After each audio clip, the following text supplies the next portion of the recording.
Hey guys, so this is part 2 of the basic FL Studio tutorials. If you don't know how to export an MP3 or use the piano roll, or if you're just overwhelmed when you open the program, or if you're having problems upgrading the FL Studio 11, then you should check out part 1 by clicking the annotation, which I will put in the top right hand corner. And I really need to clean my desktop. But anyways, let's open up FL Studio 11. So right now I'm going to show you how to put in multiple channels, multiple instruments, and put all of them on multiple tracks in the playlist. It's pretty straightforward. So we can do just as we did in the first part. We can right click the sampler and put in FL keys. I guess again it's a pretty good thing for showing what to do here. So to insert more channels, we can right click FL keys and go to insert, because we're going to insert more instruments now. We can just put in, I guess, this 3x OSC.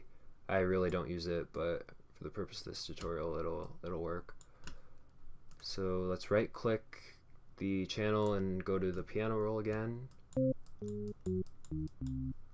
I guess this will work as a bass line. I'm just gonna put in like a generic kind of bass line thing.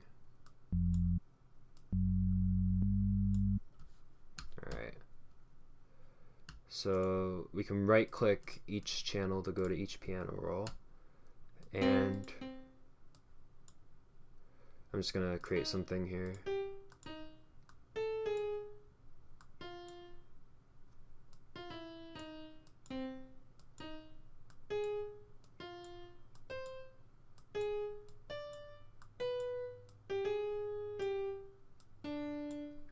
Obviously not premeditated at all, right? Well, anyways, if you're sort of getting discouraged by trying to place your own notes and it's not sounding right, don't worry, because I'm gonna try to make some music theory tutorials somewhere along the way, pretty soon, hopefully. And I have a whole textbook and everything that I'm gonna read through and figure out exactly what will apply here. So now we have two channels in this one pattern. So if we play the pattern,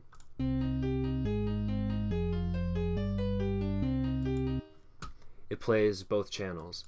So what I'd recommend doing now is clicking pattern 1 at the top of this window and go to split by channel, and that will automatically go through whatever channels you have and it'll split them and name the patterns accordingly.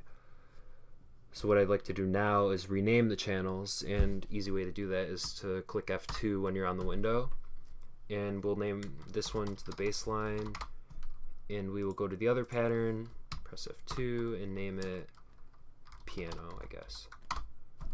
So now we have our bass line here and our piano here. So now what you should do is place these in the playlist.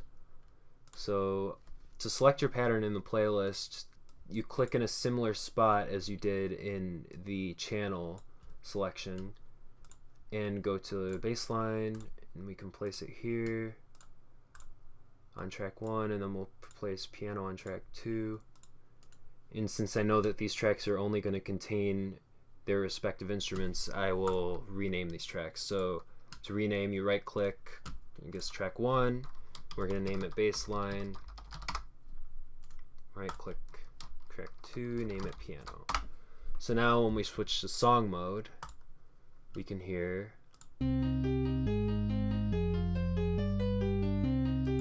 it just does the same thing as before. I guess I'll place one more because I'm going to do something different for measures 7 and 8 here.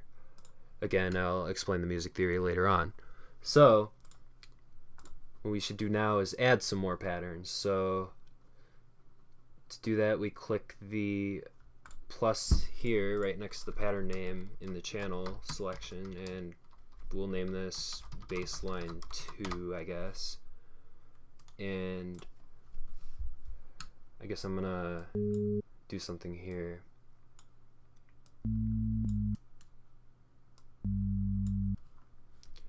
And let's just add another one and do piano 2. And now let's right click and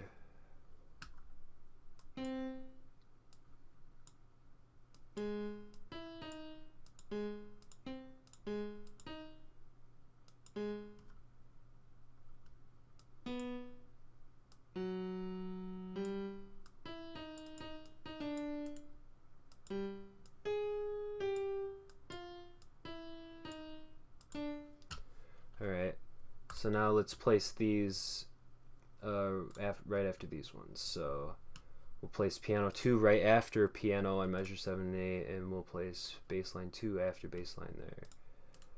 So what I'm doing here is I'm repeating that first pattern that we made 3 times, and then the 4th one will be a different one, just to create a little bit of interest in what we're creating here. So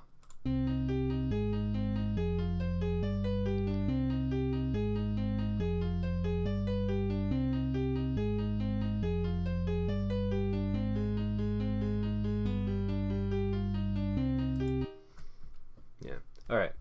So now I'm going to introduce the browser window, which should be in the left side of the screen. But if something happened and the browser somehow ended up over here or something, you can hit Control-Shift-H to bring up the default layout. So now we should load some drums or something. So we'll click the blue PAX logo here, and then we'll click drums, and this directly relates to a file directory, by the way. So now we can load our kick. Let's just pick that one. And we might as well just load the other instruments because we know we're going to need them. So let's pick a hat. And we can just load a snare or something. I don't know. I guess that's fine. So now let's add the pattern. I'm going to just have the whole percussion in one pattern for now, I guess. So we'll add a new pattern. We'll name it Percussion. And a couple things here. So this is the step sequencer. So what we can do here is we can just click the little rectangles, and whatever we click will correspond to the beat. So what I did was click every beat, and the change in color on the step sequencer relates to the beat. So I clicked every time the color changed, and that represents the beat. So I put the kick on the beat every time. So we'll switch to pattern mode and we'll play. And there's the beat. Typically I'll just put the snare on 2 and 4, so let's just put the snare on 2 and 4 there. Well, we can do something interesting here. Usually the snare would be on beat 2 and beat 4, typically. I'm going to put the snare a little bit before beat 4, so we can listen. Just generate a little bit of interest. So now a cool shortcut, what you can do to fill in all these, or every other one or whatever, you can right click the channel and click fill each 2, 4, or 8 steps. So if we click 8, it fills every 8. Click 4, it fills every 4. I think for the hi-hat I'll just do every 2 or something. So now, just like before, we can place it on the playlist. So let's just place it on track 3. And by the way, with the paintbrush, when you click and hold and drag left or right, it just places the pattern throughout the entire track, and the paintbrush is located right next to the draw tool in the top left corner. So now we can right click track 3 and we'll just name it Percussion, and we'll play.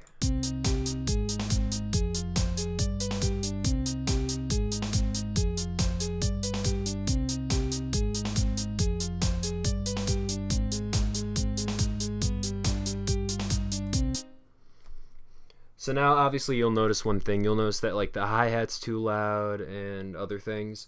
And in my next tutorial I'll show you how to fix some of that. And I guess that's it for this one. I'll see you later.